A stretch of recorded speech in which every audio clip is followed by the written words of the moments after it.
सातारा जिल्ह्यातील आजच्या top 10 news दिनांक 6 February 2026 powered by be vocal for local. आपली खरेदी आपल्या शहरात, आपल्या साताऱ्यात.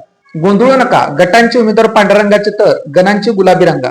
मतदान यंत्रांमध्ये विशेष रचना. मतदारांना योग्य ठिकाणी मतदान करणे सोपे जाणार. जिल्हा परिषद आणि पंचायत समिती निवडणुकांसाठी एकाच दिवशी मतदान होणार आहे. त्यावेळी मतदारांना गोंधळू नये म्हणून निवडणूक आयोगाने बॅलेट पेपरची विशेष रचना केली आहे.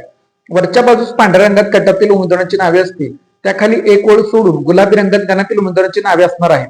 त्यामुळे मतदान प्रक्रिया सुलभ होणार आहे. अमेरिका भारत व्यापार करार शेतकरी विरोधी. आमदार शशिकांत शिंदे. अमेरिकेचे राष्ट्राध्यक्ष डोनाल्ड ट्रम्प यांनी भारतावर टॅरिफ आकारणी केली असतानाही मोदी सरकारने अमेरिकेशी व्यापार करार केल्याने देशातील शेतकरी अडचणीत सापडणार असल्याचा आरोप राष्ट्रवादी काँग्रेस शरद पक्षाचे प्रदेशाध्यक्ष आमदार शशिकांत शिंदे यांनी केला आहे. हा करार शेतकरी विरोधी असून त्यामुळे देशभरातील कृषी अर्थव्यवस्थेवर गंभीर परिणाम होतील असा इशारा त्यांनी दिला आहे. सातारा येथे होणाऱ्या 15व्या विद्रोही साहित्य संस्कृती संमेलनाच्या अध्यक्षपदी शाहीर संभाजी भगत यांची निवड. सातारा येथे 2 व 3 मे 2026 रोजी होणाऱ्या 15व्या विद्रोही साहित्य संस्कृती संमेलनाच्या अध्यक्षपदासाठी मराठीतील ख्यातनाम शाहीर संभाजी भगत यांची निवड करण्यात आली आहे. सातारामध्ये 22 वर्षानंतर विद्रोही साहित्य संमेलन होत आहे. सातारा येथे यापूर्वी 4थे विद्रोही साहित्य संस्कृती संमेलन 2002 मध्ये झाले होते. ज्येष्ठ विचारवंत डॉक्टर बाबाराव त्या साहित्य संस्कृती संमेलनाचे अध्यक्ष होते.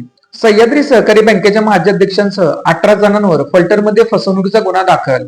फलटण तालुक्यातील ठाकूरकी येथील अमोल संपतराव निंबाळकर यांनी या प्रकरणी फिर्याद दिली असून त्यांनी बँकेच्या सातारा शाखेतून 1 कोटी 10 लाख रुपयांचे कर्ज घेतले होते. निंबाळकर यांनी कर्जाची पूर्ण परतफेड केली असतानाही बँकेच्या पदाधिकाऱ्यांनी संगमताने मालमत्तेची खोटी कागदपत्रे तयार केली आणि बेकायदेशीरपणे कर्जपट्टी मिळवून मालमत्तेचा लिलाव करण्याचा प्रयत्न केला. या प्रकरणी बँकेचे माजी अध्यक्ष पुरुषोत्तम यांच्यासह 18 जणांविरोधात फलटण शहर पोलीस ठाण्यात गुन्हा नोंद करण्यात आला आहे. सातारा शहरातील सदर बाजार येथे उभ्या ट्रकला मध्यरात्री आग. ट्रकसह औषधांचा साठा भस्मसात. सातारा शहरातील सदर बाजार परिसरातील कोयना सोसायटी नजीक लक्ष्मी टेकडी येथील लोखंडी पुलाजवळ उभ्या असलेल्या एका ट्रकला अचानक आग लागली. या आगीत ट्रकमधील औषधांचा लाखो रुपयांचा साठा तसेच ट्रक पूर्णपणे जळून खाक झाला. ही घटना गुरुवारी रात्री 2च्या सुमारास घडली. काही दिवसांपूर्वीच कराड तालुक्यातील शिवडे येथेही ट्रकला आग लागून ट्रक पूर्ण जळाला होता. सातारा शहरात दहशत माजवणाऱ्या डीडी गँगचे 6 जण जिल्ह्यातून हद्दपार. सातारा शहर परिसरातील शाहूपुरी हद्दीत सातत्याने शहराविरुद्ध तसेच मालमत्तेविरुद्ध गुन्हे करणाऱ्या डीडी गँग मधील 6 इसमांना सातारा पोलिसांनी सातारा जिल्ह्याच्या हद्दीतून 2 वर्ष कालावधीसाठी हद्दपार केले आहे. सातारा जिल्ह्यामधील सातारा शहरातील शाहूपुरी परिसरात शहराविरुद्ध तसेच मालमत्तेचे सातत्याने गुन्हे करणाऱ्या असल्याच्या टोळीमध्ये 6 जणांचा समावेश आहे. वाडे तालुका सातारा येथे पाण्याऐवजी चुकून फिनेल पिल्याने एकाचा मृत्यू. चुकून पाणी समजून फिनेल पिल्याने एका तरुणाचा जिल्हा शासकीय रुग्णालयात उपचार दरम्यान मृत्यू झाला. ही घटना दिनांक 4 फेब्रुवारी रोजी वाडे तालुका सातारा येथे घडली. लखन अनिल नलावडे वय 35 राहणार वाडे तालुका सातारा असे मृत्यू झालेल्या तरुणाचे नाव आहे. आपशिंगे येथे युवकाची आत्महत्या. आपशिंगे तालुका सातारा येथील अरविंद बबन वाघमारे वय 38 यांनी घरातील खिडकीच्या गजाला नायलॉनच्या दोरीच्या साह्याने गळफास घेऊन आत्महत्या केली. आत्महत्येचे नेमके कारण समजू शकले नाही. बोरगाव पोलीस ठाण्यात आकस्मिक मृत्यूची नोंद करण्यात आली आहे.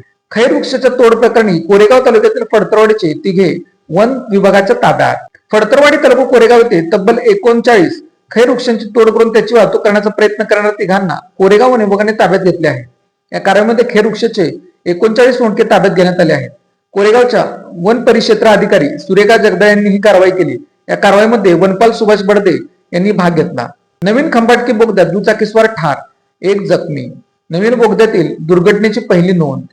सातारा पुणे महामार्गावरील नवीन खंबाटकी बोगद्यामध्ये दुचाकीचा अपघात होऊन एकाचा जागेत मृत्यू झाला तर 1 जण गंभीर जखमी झाल्याची घटना घडली आहे. या अपघातामुळे नवीन बोगद्यातील पहिल्या दुर्घटनेची नोंद झाली आहे. या अपघातात तानाजी कृष्णा पवार वय 66 राहणार बोळी तालुका खंडाळा असे मृतचे नाव असून शिवान कृष्ण चौधरी वय 60 राहणार बोळी हे जखमी झाले आहेत. Made in Satara bag. Satara शहरातील महिलांनी बनवलेल्या उत्तम प्रकारच्या बॅग. संपर्क 9594 415 115. Lalit tailors. Look good feel good.